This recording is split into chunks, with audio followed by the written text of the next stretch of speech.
Now, a three-day general strike in Iran culminates today in what's been dubbed Student Day. There have been calls for a gathering at Azadi or Freedom Square in Tehran. And to get more analysis on all of this, let's bring in our international affairs editor, Angela Diffley. Angela, today is a real big day in this strike. Tell us a bit more about what's happening. Yeah, a number of things happening. At the moment, President Ebrahim Raisi is actually addressing students at Tehran University.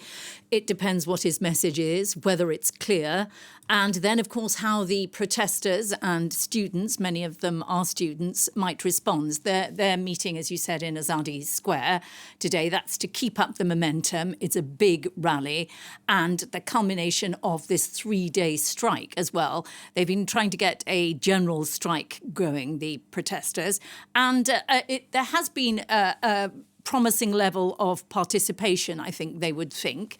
A lot of shops are closed, big shops and little shops. A lot of businesses have boarded up for the day, and indeed lorry drivers, people are being asked not to fill their petrol tanks. That said, key sectors such as the petrochemical sector, oil, gas, they are not participating in great numbers, obviously, and the civil service and soldiers, they've recently received big pay hikes and the government is keen to keep them out of this protest movement. So general strike, an address by Raisi, the student movement. Yesterday, 5 people were condemned to hanging after the judiciary said they were involved in the killing of a paramilitary. And very interestingly, yesterday, the former president of Iran, Mohammad Khatami, who is a well-known reformist, he expressed clear sympathy for the protesters.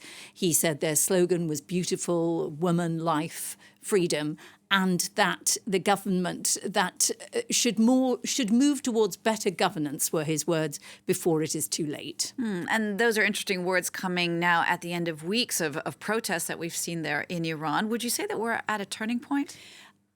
The Khatami intervention is interesting. Nevertheless, that might be expected from someone who was always a reformist, so many people will dismiss it. It is interesting to note, however, that state media in the last couple of weeks have been quoting Khatami, who until recently was very much out of favour.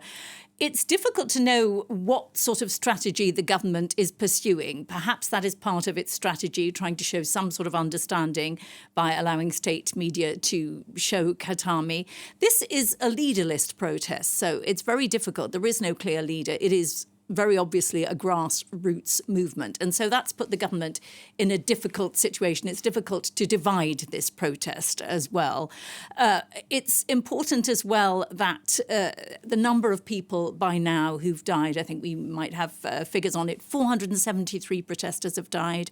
Over 18,000 people are in detention or have been detained.